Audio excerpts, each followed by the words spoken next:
El nombre de mi ponencia es Trabajo de cuidados y globalización en el contexto latinoamericano. Quiero situar un poco, antes de iniciar, cómo pensé este trabajo para que se entienda un poco el marco de referencia desde el que voy a hablar. Esta ponencia fue pensada básicamente en el marco de la reunión del Grupo de Trabajo de Familia y Género en Dinámicas Locales y Transnacionales, y un poco lo que estoy haciendo a través de ella es situar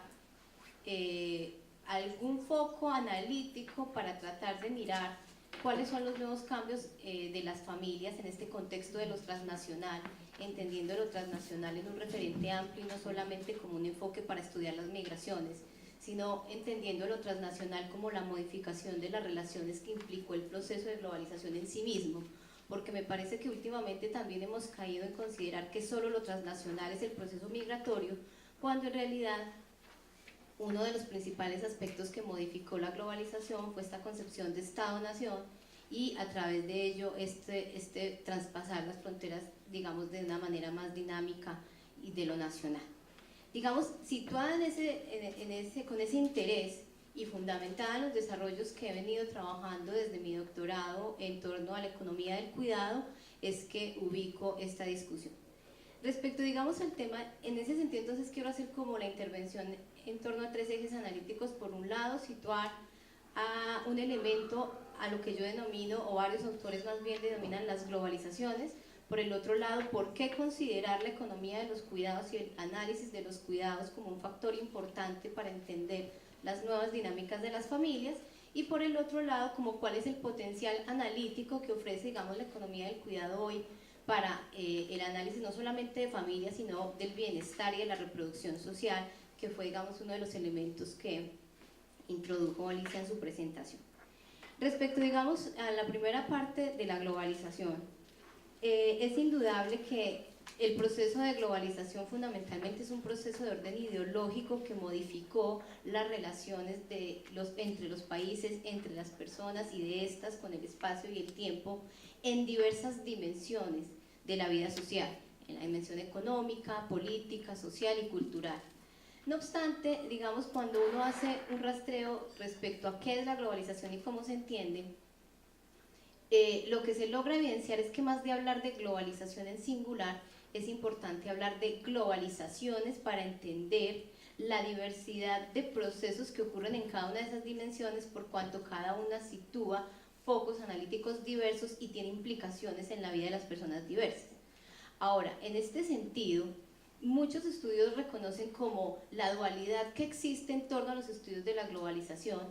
en el sentido en que es indudable que el proceso globalizador permitió o generó diversas oportunidades para las personas y los países. Este tema, digamos, que uno logra ver hoy de el acceso mediático a la información, a la comunicación, la creación de redes, la modificación que esto tuvo en términos, digamos, del pensamiento, de las prácticas sociales, sin duda son factores que hay que considerar. No obstante, lo cierto es también que, situados, digamos, desde el punto de vista del pensamiento crítico latinoamericano, se hace un llamado a considerar, y en este sentido es la postura que asumo, de considerar el proceso de globalización como un proceso que acentuó los procesos de desigualdad social en los países. Y en ese sentido, entonces, adscribo a considerar, digamos, para efectos del análisis de la economía del cuidado, analizar los efectos de la globalización en la dimensión económica, entendiendo que en este sentido la globalización constituye una expresión del poder económico hegemónico en el que se profundizaron los intereses del sistema capitalista en todos los países del mundo. Es decir, lo que quiero situar cuando señalo que la globalización es un proceso que profundiza las desigualdades sociales, es entender que la globalización es un proceso que en sí mismo está mediado por una lucha de poder. Primero, una diferencia de poder entre los países que adscriben. Segundo, entre los intereses y las relaciones que allí subyacen. Y en ese sentido, entonces, las implicaciones de la globalización tuvo consecuencias bastante disímiles para los países, como uno lo pudiera ver entre los países de América Latina respecto a los países del norte o los países europeos, como también, digamos, generó desigualdades diversas para hombres y mujeres, y esto transversado por la condición de clase y etnia, que en el contexto latinoamericano logra evidenciarse de mayor manera, aunque a veces, digamos, en el campo de los estudios sociales no lo consideremos.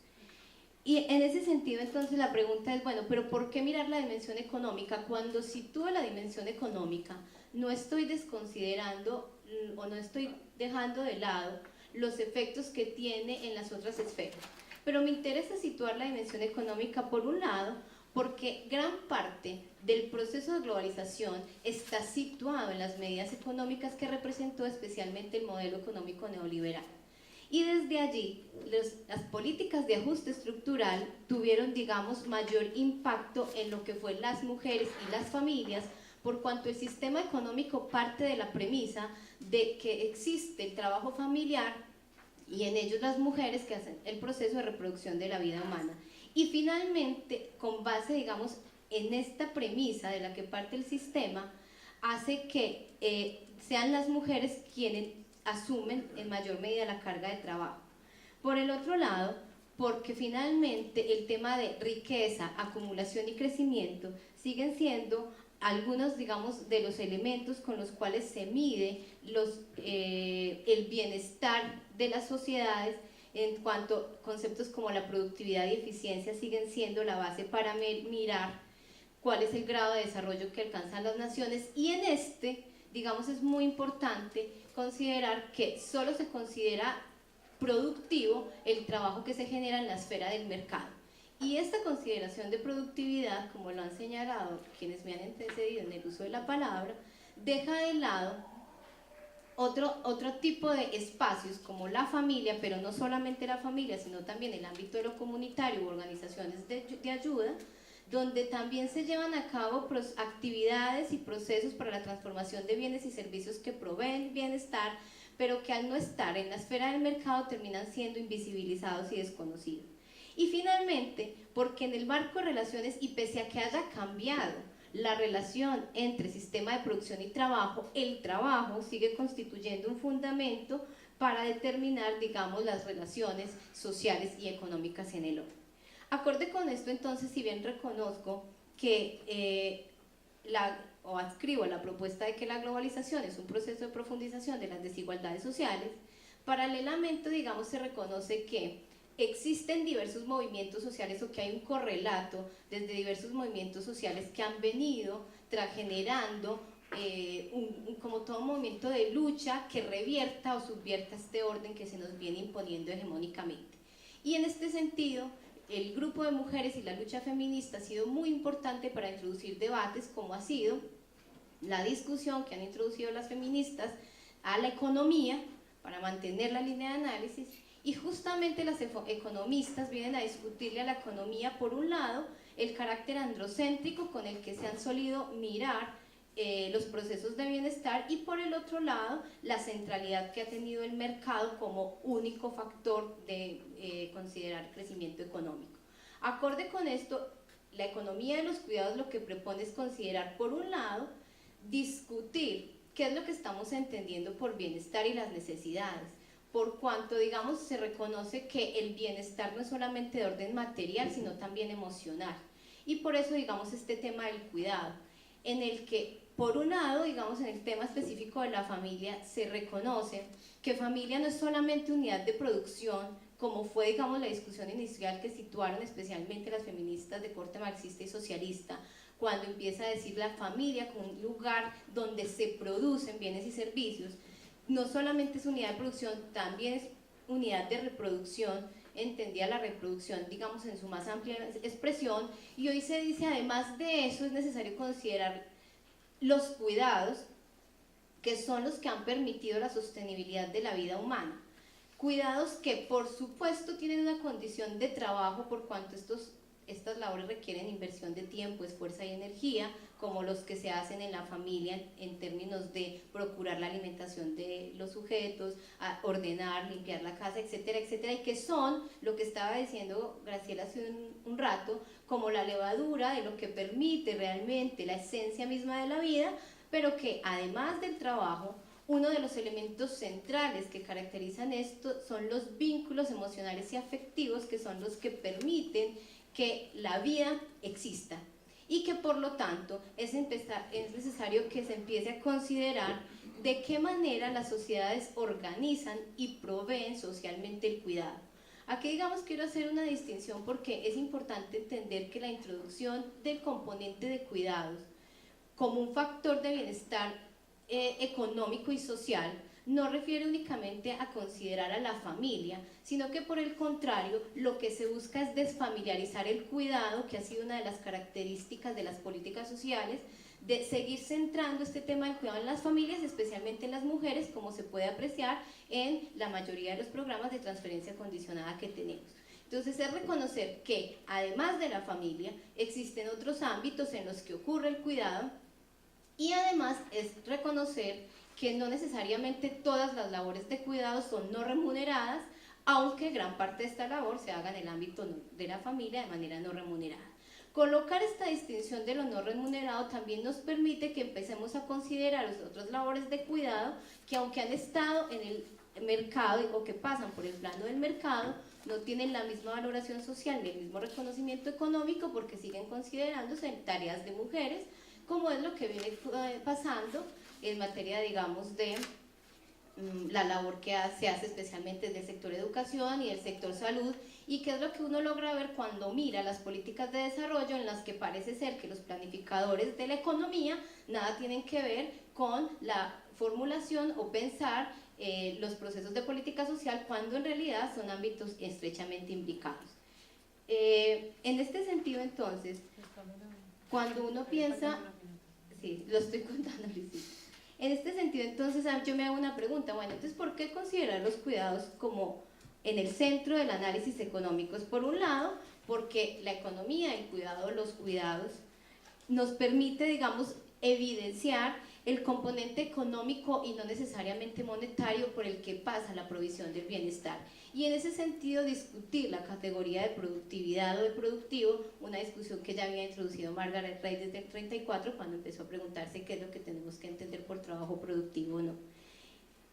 Por el otro lado, digamos, reconocer los diversos ámbitos y personas y el carácter de remunerado y no remunerado en el que se lleva a cabo esta labor, y fundamentalmente tratar de reconocer cómo también desde la economía se profundizan o se sostienen, se reproduce cierto sistema de sexo-género que mantiene la desigualdad social. Aquí tal vez quisiera hacer también como una anotación, y es que le decía también hoy a Luisa, me parece que a veces cuando hablamos de género nos referimos solo a la desigualdad social generada a razón del sexo, cuando en realidad, y esto pues está dicho académicamente, pero a veces nos falta como dar el paso hacia investigaciones que consideren elementos como la clase y la etnia, que en el contexto latinoamericano me parece que es absolutamente fundamental considerar, porque no es lo mismo ser mujeres indígenas, a ser mujeres negras, a ser mujeres pobres, a ser mujeres campesinas, pero no es lo mismo que seamos esto cuando uno dice yo soy una mujer campesina colombiana, a una mujer campesina peruana y a una mujer campesina boliviana, pese a que, digamos, compartan elementos distintivos. Y a veces, si bien hemos dicho que no existe la categoría mujer sino mujeres, cuando hacemos análisis o estudios de familia, lo hacemos de todas maneras desde miradas muy occidentalizadas y olvidándonos que existen formas de pensamiento y prácticas sociales que incluso son distintas a las que los investigadores consideramos, y que nos faltaría como reconocer en mayor medida qué es lo que pasa con esa diferencia para que ellos también puedan estar incorporándose y estar dando cuenta de esas realidades desde los estudios que se prenden. Y por el otro lado, digamos, otro aspecto distintivo que aporta la economía de los cuidados es que permite separar los aspectos de la reproducción social del ámbito de la domesticidad, que es lo que no ha permitido, digamos, que los asuntos relativos al cuidado, al trabajo no remunerado, remunerado, productivo o no, trabajo productivo remunerado o no remunerado, pueda ser parte de las políticas sociales. En este sentido, digamos, también es importante considerar dos cosas, y voy cerrando, Luisa, que hay una diferenciación entre la mirada de los cuidados que se planteó desde el punto de vista de los análisis que hicieron las feministas a los regímenes de bienestar europeos, que es de donde vienen los planteamientos, a lo que ocurre en el caso latinoamericano.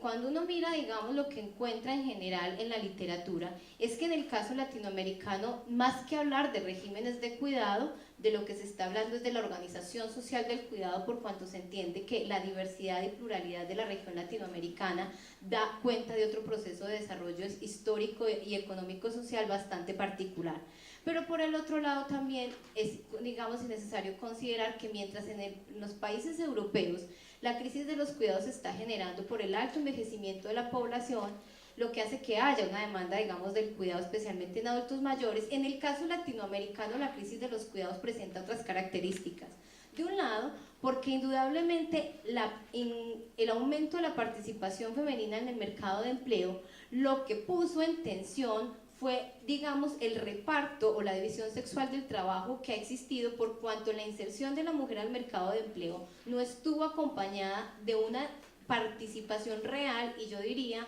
de una modificación cultural también de los hombres que les permitiera participar activamente en la reconfiguración de la participación en el trabajo doméstico y de cuidados. Es lo que, digamos, Catalina Weinerman llama la revolución estancada. Eso por un lado. Y por el otro lado, con todo este tema de la globalización, las que más se han, digamos, incorporado al mercado de empleo han sido las mujeres, porque son las que aceptan menores salarios y la informalidad, y que implica la desregularización de la economía. En ese sentido, entonces, cuando uno mira los datos estadísticos, son las mujeres las que más han migrado, y son ellas las que, a partir de la globalización de los cuidados, vienen generando nuevas formas de desigualdad social en esta provisión de los cuidados, que me parece que es importante considerar.